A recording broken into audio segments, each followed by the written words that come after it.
Did I would they, say, use- you know, did they use charcoal there? in fact, the area I'm in used to be famous for charcoal making, or that was one of their primary industries, but then it was technically outlawed. Didn't matter, people still kept doing it, but they have a real fast growing alder that they use, and it's also nitrogen fixing, so they'll let that grow in their milk in their fields after they've kind of exhausted the field, and then harvest that for firewood in 5 years. Some of these things go from seedlings to 8 inches in diameter. Wow.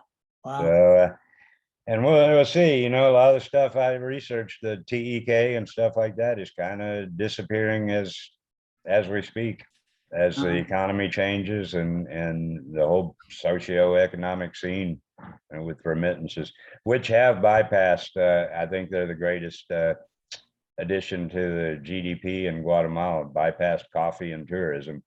Yeah. Well, and this will be my last digression. The big problem in the Arctic is, with respect to TEK, is the climate's changing so fast that the elders that used to provide advice about ice conditions or snow or whatever don't know what the fuck's going on. And they're just desperate. And in the Russian side where I did research, what they do is they put an elder in a boat if they're out marine mammal hunting.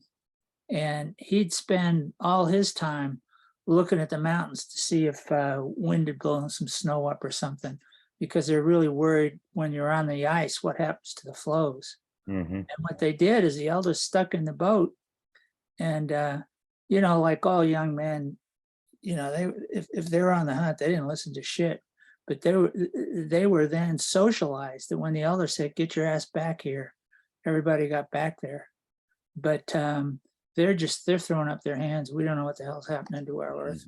We can't predict when it's safe and when it's not. Anyway, did you get my email? I did not. I don't think. Agenda. I thought I included you on that, Mike. Yeah, I don't know that I have a whole lot of input today. I just figured I'd jump on since but I don't believe I did, especially if it went out recently. So Gary, can you forward it to him just for the? Yeah. Okay. Gary said that Shanna's got a conflict and is probably not coming today. So yeah, same with Cindy, and I thought Harry was supposed to join.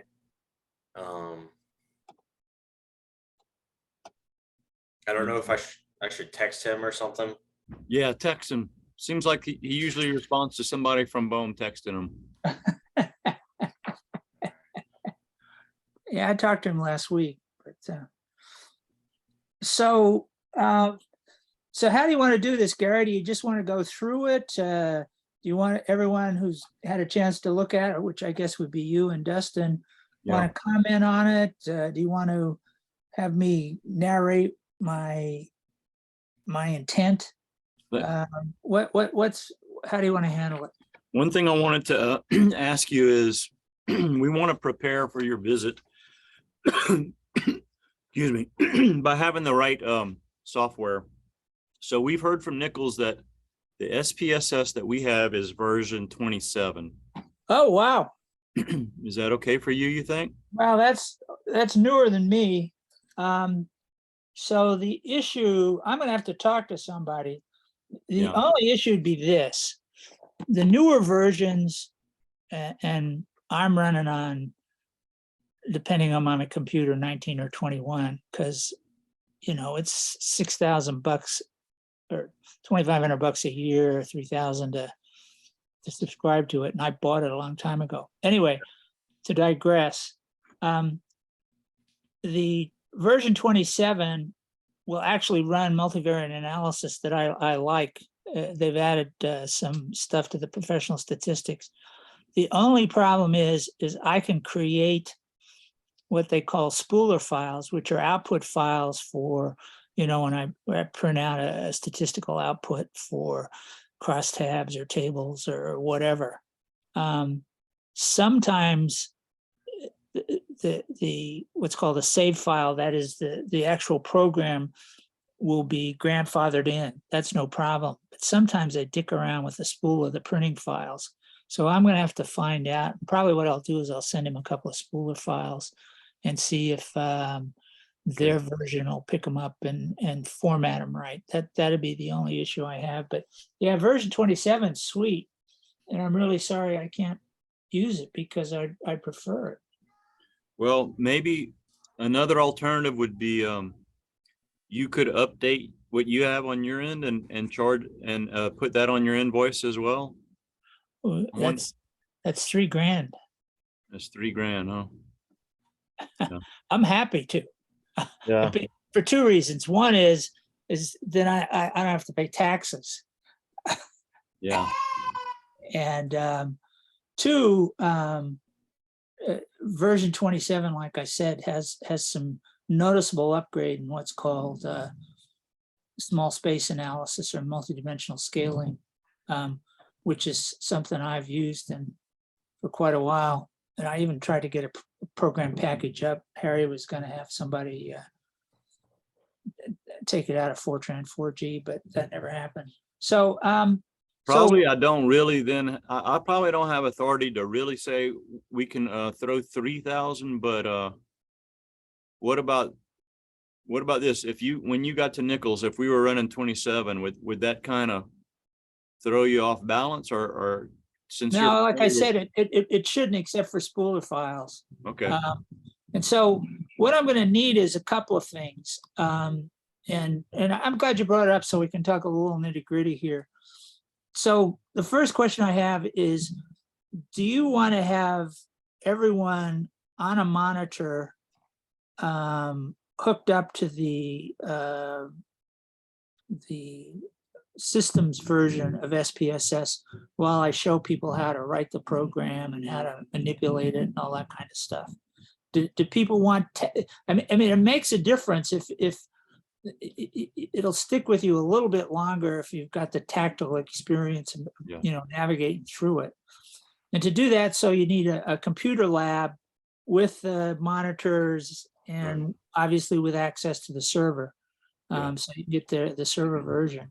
It looks like we have that lab.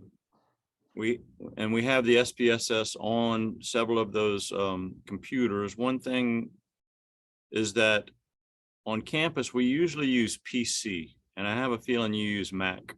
Oh, yeah. And in this lab, there's actually Mac and PC in the same lab, but probably they look a little different on their screens. Yeah, okay, so SPSS for a long time had a really watered down version of SPSS, and then it was bought out by IBM, and they threw some resources, and now I can't tell the difference between the PC and the Mac version, and I run into that problem all over, especially when I go to Arctic communities, because almost nobody has Macs there. So I don't think that's going to be a problem. Okay. The other thing I'll need is some way to connect to a large screen. Yeah, we have a projector screen that like you'll be like the instructor and your computer will go onto the projector. Okay, and do I connect up through HDMI or how am I going to connect up? Yeah, it's going to be an HDMI connection, but it's going to probably be on one of our university computers, right? It's not going to be your little computer. Yeah. Unless you really want, if you want to bring your own little computer and do it that way, we can do it that way too. Well, okay, so I'll bring my computer, but what we'll do is hopefully I'll get there Wednesday, so we'll have a whole day to prepare. But the idea will be we'll do a run through where I can get PowerPoint up or I can get SPSS up or whatever, just to make sure, because I don't want to be trying to do that. And my theory on this outline here was really over 2 days, it's only 8 hours of real contact. And that's just about what people can, absorb. So you have like an hour and a half, then we'll take a half-hour break, another hour and a half, have lunch, and so forth and so on. And it'll be a day and a half of kind of me talking, a talking head, and then the afternoon of Friday. And I assume since it's Friday, everybody's want to get out, but I've left an hour and a half or two for discussion on Friday afternoon. So It works well. yeah. So Dustin, are you going to be able to come? I very much doubt it. Really? September 15 and 16. Yeah, the 15th is Mandy's due date. Oh, So that's I- right. Yeah, so I don't think I'm going to be making this one. And that was actually going to be one of my questions. And I know we've probably said this before, but I could use a good refresher. And who are we planning on having attending this? We have a few students that are ready. They've been coding. So one of them is Taylor Thibodeau and Gabby. Mhm. And I think there might be a few students in the class that Shauna will just be starting. So there's a few students that we haven't met yet, but they're going to start in August. And me and maybe Mike Saunders. Yeah. So we're imagining about 10 at the most. Okay. So there's a drawback to this, and that is I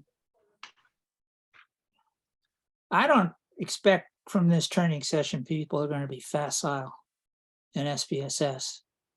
I think they'll have some facility with how the program works and can fool around. But, you know, I can't teach them stat in 2 days. I mean, that'd take me 2 or 3 months. So my whole idea, my concept of this is it's kind of demonstration of concept. And that is, how is the next step from Max QDA to SPSS, and from SPSS to the to BOEM EIS writers? How is that accomplished? So it's going to be more, how would I put it? An example, a background, an increased awareness of how the process might work a little further down the road. We really don't have enough stuff coded now for us to jump into SPSS. And I piggybacked it on to the ITM meeting because I thought that'd be, you know, the best. But if Dustin's not going to be there, I guess we could tape it, and we'll tape it. I also have some related news to that, and that's, we just found out that the ITM is going to be fully virtual. Oh, well, That just came down from, well, I've gotten conflicting reports on who that's coming from, but it's coming down that it's going to be fully virtual, and they're preferring that you actually get on the platform and give your talk live, but there's also an option for pre-recorded talks. Oh, wow. So Wow. we just found out about that this week, and I'd been waiting for this to, well, I wasn't sure if Cindy had already sent something else out, but I guess not. So I wanted to make sure y'all knew ITM is definitively fully virtual. Okay, so do we want to rethink when we want to do this training session? Because it really needs representation, and dare I say it, competent representation from BOEM, which is you, Dustin. You know, and not only that, but we're about to jump into writing the EISs for the new oil and gas multi-sale. Yeah. And to be honest, I was looking forward to this too, because I've been struggling. I don't really understand what value these qualitative coding has for SPSS. So I was interested in it from that angle, you know, this proof of concept. Right. But you know, this is up to you guys. I don't know what's been purchased already and what's Well, been I haven't purchased a ticket or anything. So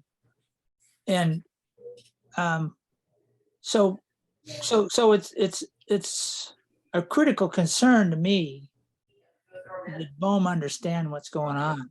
And I mean, Cindy can't do that. And Harry doesn't live there anymore. And Noyes, I think, no, who's your economist? What's his name again? Dole. What? Dole. Dole, yeah, excuse me. Cool. Dole, I don't think he uses SPSS. I think he probably uses R or something like that. He probably writes his own little programs, may or may not. So who's going to write the EISs, Justin? Depends on the section. I'm doing certain sections, Dole's doing certain sections, and Cindy's doing certain sections, but I'm writing the sociocultural and environmental justice sections. Oh, man. Well, it's certainly okay with me to postpone. Yeah. I'm You know open. what happens at Nichols is the semester does get busier and busier for students. It tends to get busier. So it might be hard to stick it in the middle of the semester, but then towards the end of the semester, it gets open again. Yeah. And like Taylor Thibodeau, she's doing at least a 2-semester project. So she would still be game. Yeah, I mean, that's a pretty big leap into the future, but like it makes me think of, okay, another time when it starts to open up is now after Thanksgiving, kind of like between Thanksgiving and Christmas. Then there's some extra time in there. Yeah. So my only concern with that timing is I would like to have given Dustin some background before he has to write his sections. And you'll be deep into writing it by Thanksgiving. You may even have it due by then. Is that right, Dustin? Do you got any timelines? Yeah, and also I'm taking paternity leave in December. So if they want anything from me, they're gonna have to get it done before then. Okay. And when's the sale? That's a good question. They keep throwing out these calendars with like 10 different processes involved. So I don't know off the top of my head when the sale is. I just know that this fall and spring is going to be a lot of writing EISs, not just for this multi-sale, but we have the wind lease coming up as well. Okay. So and I talked to Harry about this, and forgive me for trying to be rational. I know you don't live in that biosphere, but you guys don't have enough person power to monitor contracts, to write the friggin' EIS. Well, monitor the contracts, take the data, write it up, and then write it, keep rewriting, because it's an infinite regress on these things. You never been through it, but it's just, and I've done it many times. So my advice was you guys should see if you could delegate or contract out. And I absolutely am pushing that, at least for the environmental justice section, especially with the methodologies BOEM's adopting, which is very intensive analyses of census data. And me and you had talked about what the utility of it is, but also there's the utility, but then there's also what we've adopted as methodologies that has to be done anyways. Right. So that's going to be very labor intensive. So I'm already thinking along these lines of what can we contract out. We just hired an economist, and then they just resigned this week without even a month in. So we're back to it being just 3 of us. Yeah. Well, and we can talk more about this, and I want to get back and talk about this while we're here anyway, because I think it'll give you some idea of I'll try and give a brief overview. But my recommendation, if you do contract it out, try and do it through a CESU. You don't want to put all your time and effort into writing a freaking contract, then TPEC in the contract, picking among 50 people who respond. I mean, because that's almost more work than writing the damn thing yourself. So if you go through a CESU and you guys belong to one, I think I think that's how you're working with Nickel State, actually. Just write a task order through a CESU to get somebody, and have somebody that's either experienced in writing EISs or experienced in writing EISs for BOEM there. Because it's just, I mean, it's like French kissing a barracuda, man. They just, no, we don't like this. Change this word. Da da da da da da. Why'd you say this? You know, headquarters looked at it. And, oh man, they don't like that at all. And I could tell you story after story about pulling Harry in. Funny stories, but I won't. So anyway, let me, while we're here, and I think this may have some utility. I have on the outline two big questions starting on the second page. How does MaxQDA and MaxQDA codes fit into SPSS? And can MaxQDA codes be directly transferred into SPSS? The answer is yes and no. And really, what MaxQDA does for us is identify in the literature a topic like economy or ethnicity, or, you know, whatever we want to think as an important variable, a dependent or independent variable. But it doesn't code it for SPSS. I mean, you can say, does this community have an economy? Yes, no, that's no fucking help to you. You would really want to have codes for, you know, like percentage in various industrial sectors, or household income, or unearned income versus household income, or do they receive, you know, some key indicators like food stamps, or what used to be called food stamps, et cetera, et cetera. So we haven't coded for that in MaxQDA. What you do is you find the section quickly using the MaxQDA economy, and then you take multiple sources and take a code sheet that you've set up. For example, you would say, what percentage of the workforce is employed in offshore oil development? And this is hypothetical because it's much more complicated than that for Louisiana, or just gender even, or whatever. So there is an intermediate step between MaxQDA and putting stuff into SPSS. Now, some MaxQDA codes can transfer directly if they're disaggregated enough, or if they're, you know, a pinpoint one way or another. If they're nominal, and that's all MaxQDA for the most part gives you is nominal. And if it does give you ordinal or interval stuff, it's going to vary through across sources. So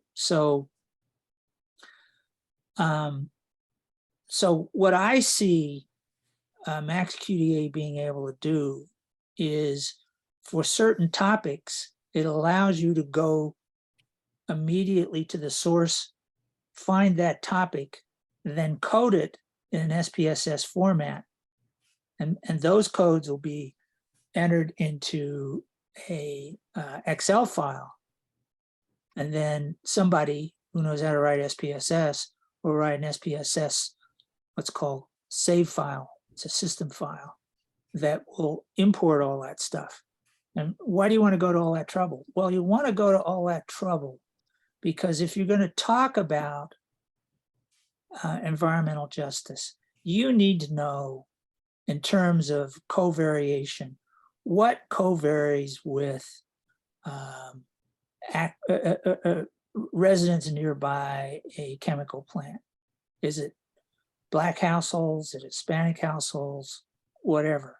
Are they old or young? Are they employed? Et cetera, et cetera.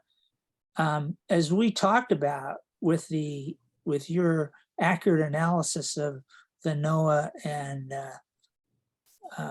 NEPA, NOAA and who's the other one? EPA. EPA. you can't tell that because they use census data, doesn't allow you to covary at the individual level. You run into ecological fallacy. So it's incredibly important that I know you're not going to be able to twist their arm and say, we're not going to use the EPA approach or this or that. But what you want to do is take like this Columbia University data set that's available. And I'm writing an SPSS program for that, and I will enter it.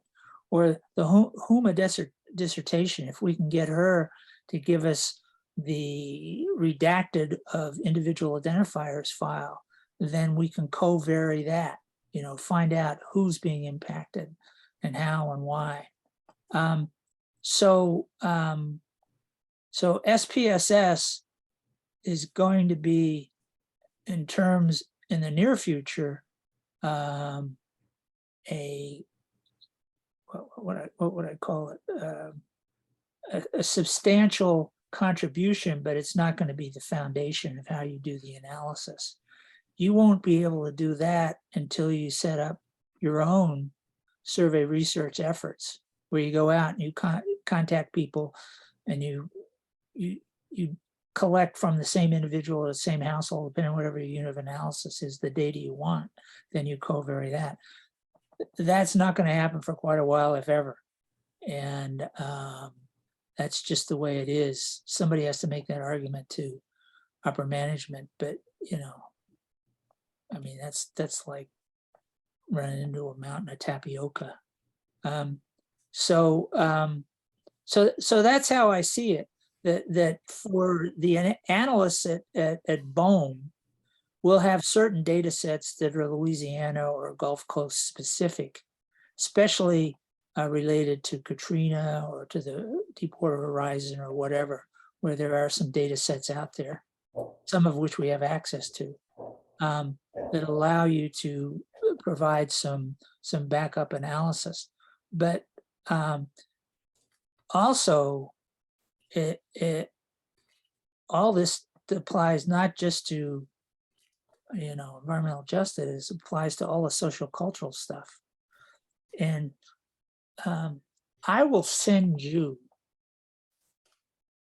my analysis that the Native Corporation of Bristol Bay paid me to do of the EIS that was written for a proposed copper mine in a fisheries area.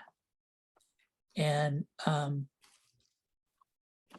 what that does is my critique, and it's as long as the analysis, and you've seen some of my critiques before. So this is kind of that on steroids, where I just lacerate the EIS that was done. And I'm doing this from the native people's impacts and also the fisher, because they're just going to destroy a fucking salmon fishery. I mean, the world's biggest salmon fishery. And it was used by Obama and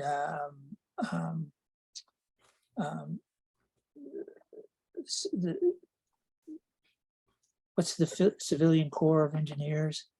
Anyway, yeah, they were the ones who are making the decision. They used my critique as justification for shutting down the fucking mine, or shutting down the lease of it.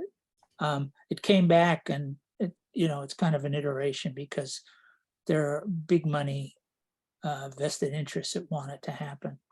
But it didn't even happen under Trump, and he tried to get it going. Anyway, I'll send you this critique, which will give you some idea, because I say this is what an EIS should contain, and this is what is not contained in this write-up.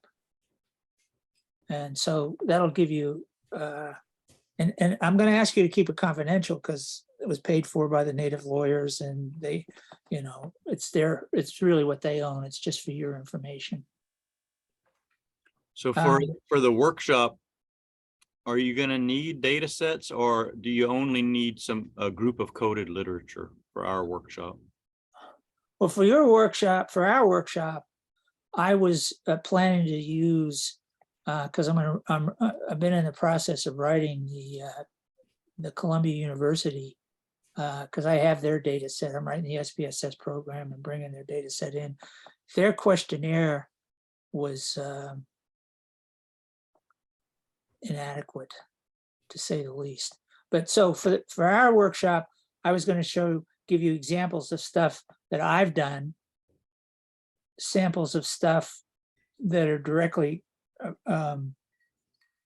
related to Louisiana. And I was going to show how to write part of a program, because I'll have the whole program written, but I'll give you hands-on for how to set up the SPSS program to import the Columbia data set, which is an Excel file.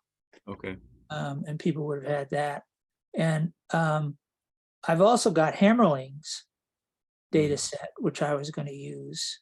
And we've worked with Caitlin on that. You've had some experience on what I did with that. Right.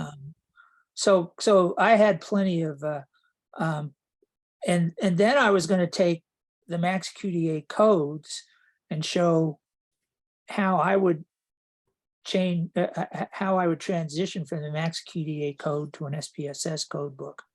But I'm also going to use a project I worked on where we did that. So I'd start with that to show how we did it, and then I'd apply that example to how we would do it in the future with the Max QDA coding from this project. Okay. So is there a possibility that today, do we need to pick something like the literature that you're going to use, or maybe that's still ahead, something that's going to happen in the future? Well, I kind of told you in the outline what I'm going to go after. Yeah. And that's Scott Hemmerling, the Huma dissertation, the Columbia Research Project, Armstrong's work on Katrina, which Right. was what was the impact of kids, and then the subsistence fishing, Potomac, Anacostia, and I left off the North Slope Borough stuff. So I've got plenty of stuff selected. I guess some of the feedback I was interested here from was, is this going to fry people? Is it too much? Have you left enough time for this or that kind of stuff? I think our students are going to be very familiar with having coded using Max QDA. Right. They're not going to be all that familiar with working with a data set like you're talking about. Our biology students, they know how to play with an Excel sheet.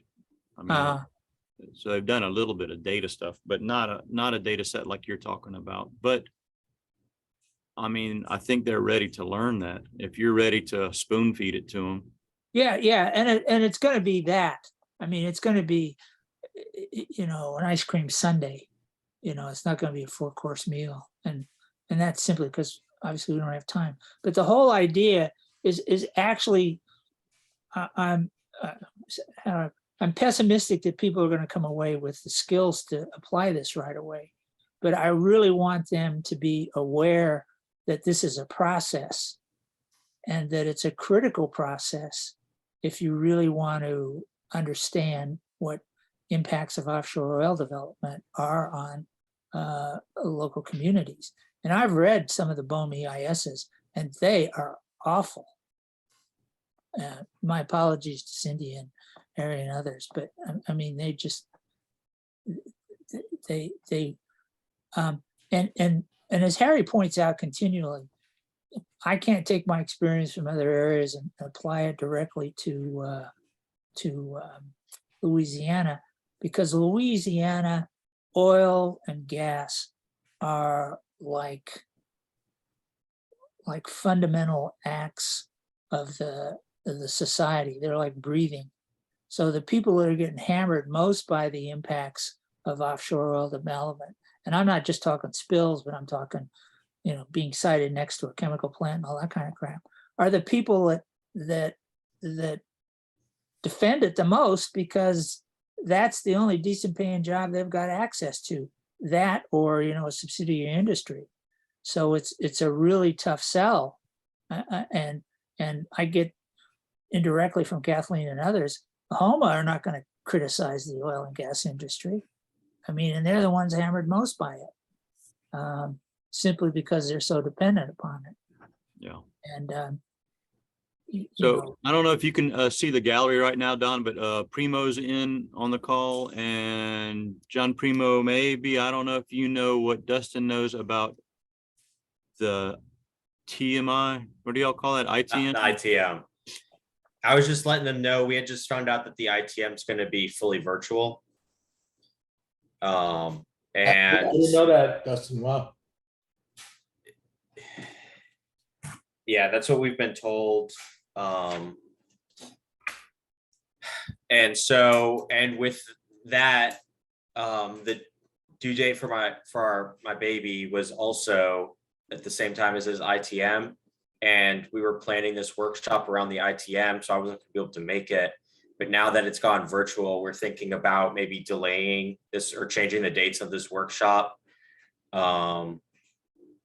so that Dustin can attend. Yeah.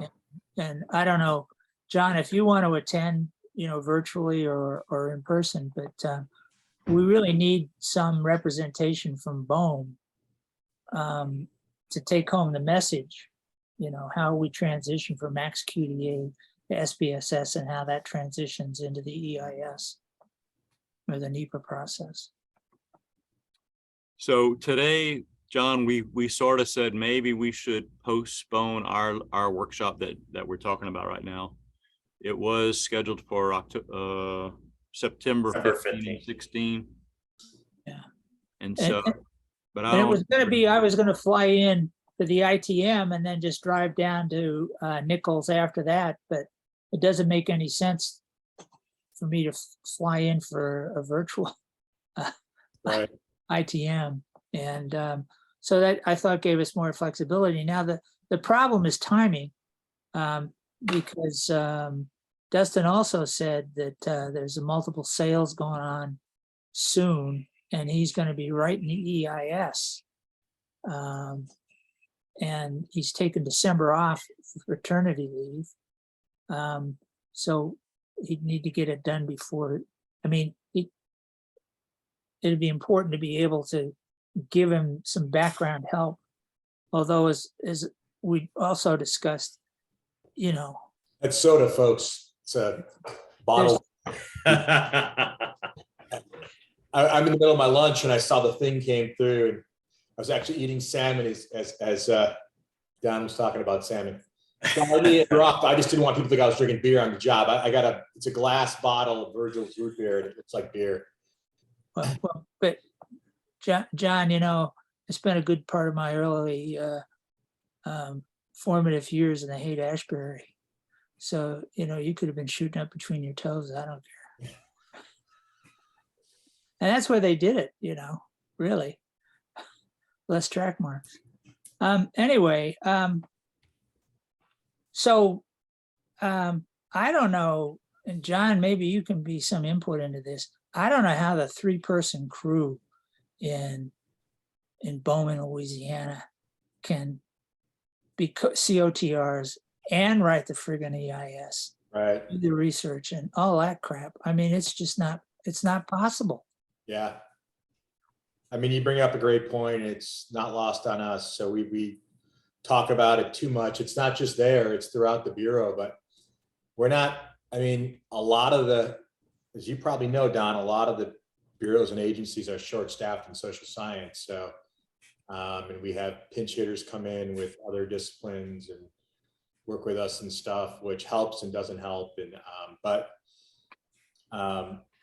yeah, it's crazy down there. I don't have any solution. I try to be a champion for them up here, but well, I don't think, as I was telling Dustin, I don't think it's reasonable to put a contract,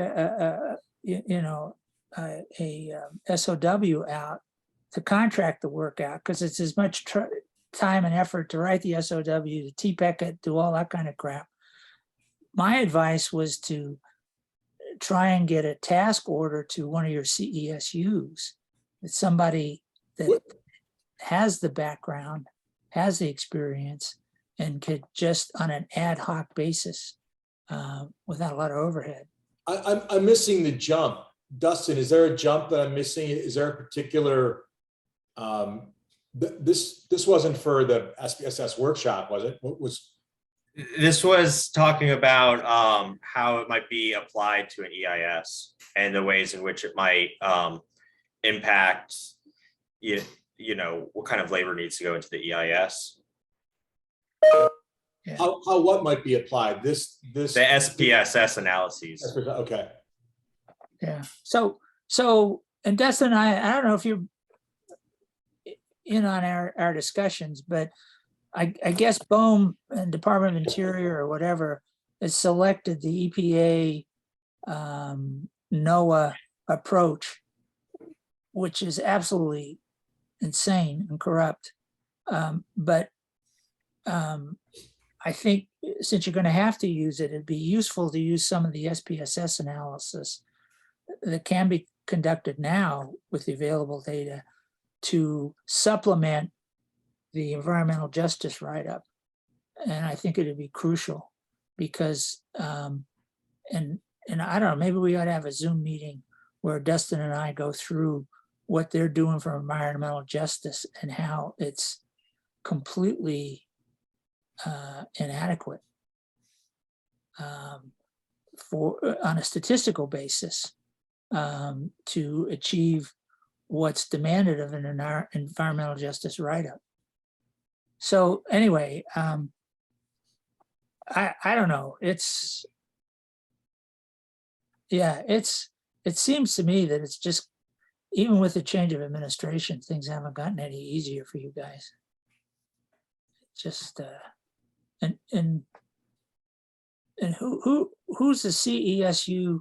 Is it Nickel State? Is it LSU? Who do you run through in your region? Is that a question for Dustin? But for anybody, who's the Cooperative Ecological Studies Unit for Louisiana? Well, we have a CME, which is another warehouse for co-ops. CESUs are done by, this is just my knowledge of CESUs. And Don, you may know this. So they're done by regions, right? So within a region, you have a number of universities typically that are cooperative ecosystem study unit region. Right. So it may be that, I don't know, this might be, Gary might know, that Nichols and LSU are under that warehouse. But our Coastal Marine Institute is typically through LSU. Okay. So, but there are actually 3 ways we can do co-ops. We can do co-ops outside those as well. The thing about the CESU is it has I think the lowest overhead of all our vehicles. It's like 15%. I think it's right. Yeah. Well, it depends, how you describe it. Describe what it is or how much it's less than others. So, but it's considerably lower than some other approaches. Yeah. Well, yeah, but it's not only lower overhead. It's like you write up what you want, and you don't have to, go through TPEC. You don't have to TPEC the budget proposals, any of that kind of stuff. It's you go to these guys, say, this is what we need. Now, I know after Bush came in, they had a whole new, agreements training for COTRs and COs because they didn't like agreements. Right. They thought it was, left liberal universities given. Are you talking about Bush? Or are you talking about the last? Yeah. So some of those, what happened with the last group was they examined these at a higher level. We just got word recently that a higher level examination has been rescinded now. So they've removed a layer of bureaucracy for us to get approval for co-ops. Oh, okay. Well, that's good. It was going downtown before. You said something else that sparked. I mean, Don, the single source isn't exactly a slam dunk. You still got to make the argument that that they have unique skills and they're the ones, right? And you still got to get it past the gatekeepers. So it's not quite as easy, but yeah. Yeah, no, but it's a lot, if you can get it through those guys, it's a lot less time consuming than going out for, you know, some Right. kind of SOW. Now reviewing multiple. We just did that for, or we're actually, I think we can talk about it. The EJ workshop one, we have an environmental justice workshop one with some folks from LSU. So, It's actually not finalized yet, so I may be premature, but we're literally finalizing like in weeks, 2-3 weeks. Okay, so we're hitting an hour here, and it sounds like we just postponed our workshop that we're going to have at Nichols. I'm not sure, Don, what would be helpful to you. Maybe we can push it back a month, back into October, something Well- like 27th and 28th of October, or do you want to wait till the whole group is together to make that decision? Well, I think we need to wait to the whole group, because I mean, there are multiple, I'm sure, you know, overlaps and so forth. But I think what we should start with is Dustin giving us his best date and see if we can hit that. And, you know, he's going to be sleep deprived for Right. most of October. yeah, but realistically, I got to go back and check out what the timelines are for our upcoming workloads, but I think October is probably going to be what works best for me. Okay. Just thinking about the way everything's going to line up between my partner's maternity leave and my paternity leave and our work load that's coming in for multiple things. So I got to double check that, but I think maybe the best course of action would be to, what do we meet next month with the whole group? Next Friday? Is that Yeah. with the whole group? Friday. The 5th. Maybe we send out an email to everybody else saying we're going to postpone this, start thinking about what dates you want to attend, which you can and can't make. And we can try to knock this out after the next big group meeting.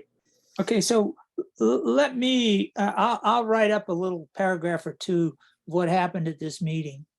And then I'll send it to Gary, and Gary, can you make sure it gets to everybody? Sure. And Yep. it's I know Shauna and I have American Folklore Society meeting at some point in October. I'd have to go search out when. I want to say the early part of October. But Okay. The annual meeting, yeah, American Folklore Society.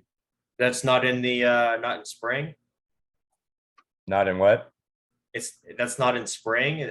The last couple times I've done it, it's been in the spring.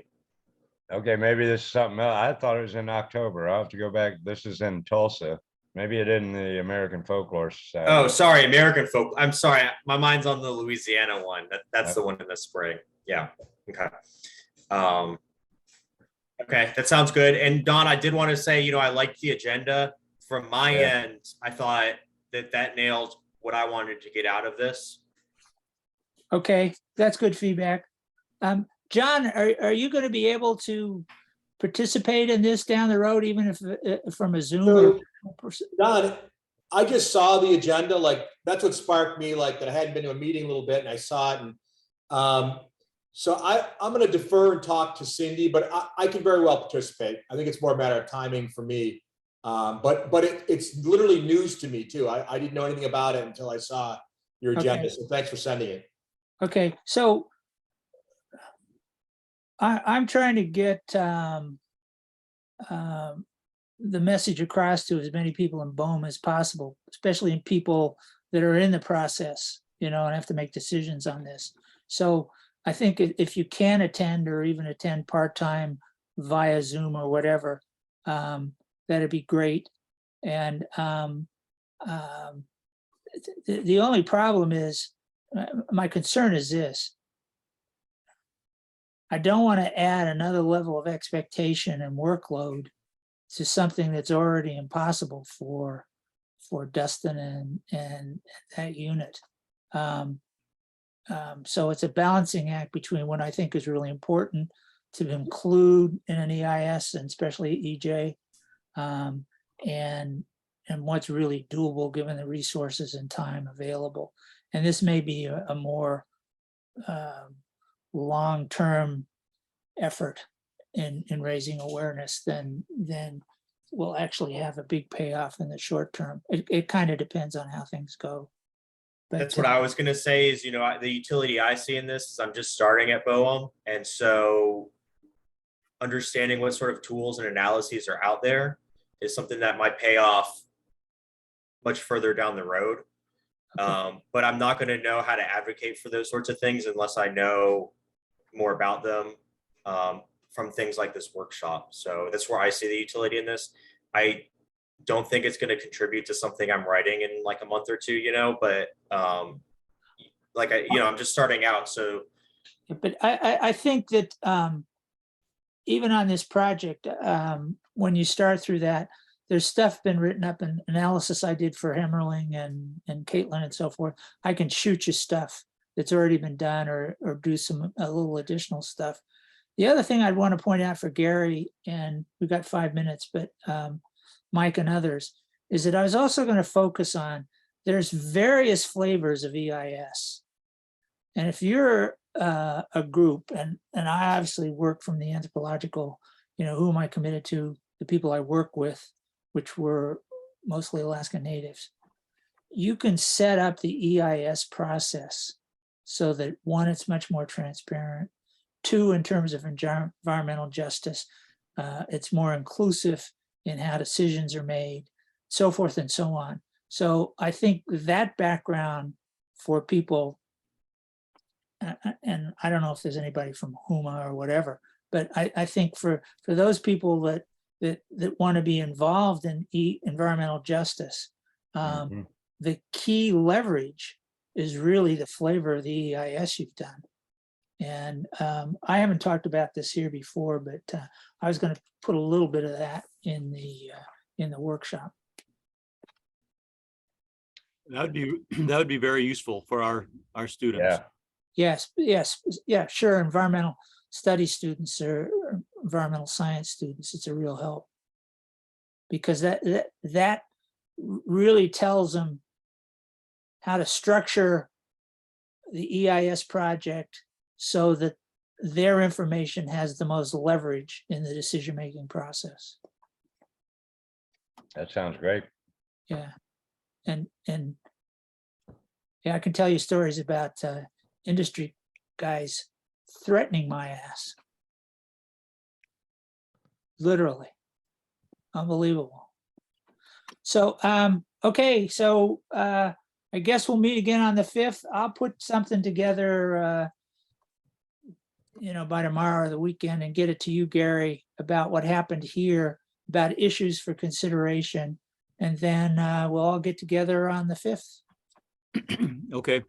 And I recorded this, so we'll have a record of mostly what we talked about. Okay. Thanks for being here, everybody. Yeah. Thanks, Don. for the Okay. update. Don, so I'm literally figuring out what you're doing on the fly from the email that I've read while I'm reviewing a report and just grabbing the link right now and then realizing the meeting's running. As Justin can attest, we've been going through I don't know if it's a revamp or a team rethink of how to apply EJ with an outside contractor, et cetera, over the last 10 to 14 months. We just are potentially in the process of losing our lead, who may leave the Bureau. But I wouldn't say anything without talking to Cindy, but I can see what you're saying, how it'd be relevant. I'm assuming Justin would agree with me to a very extent. So, but I don't want to be overstepping bounds because we have certain people who do certain things and stuff. But so there may be others who want to listen in, is what I want to say. But it's not for me to say, but just to give you that feedback. So. Okay, and you're talking about the training session that they may want to listen in on that. Right. With application for EJ. I think part of what you were saying is how SPSS might be able to boost your EJ components within the EIS. Right. Yeah, and maybe you and I and Dustin and a couple of other people ought to get together and go over Dustin's review. Dustin and I talked about it together, but you really have to understand the existing approach to EJ is absolutely fundamentally flawed and will not get you where you want to go, and especially if it ever goes to court. I mean, anyway, so we should talk about that at some time, but all right, Justin, Gary, Mike, Thank you. John, Yep. you Thanks, guys you hang guys. in there. See you later. There. Well, Hope you all have a good weekend. You too. okay.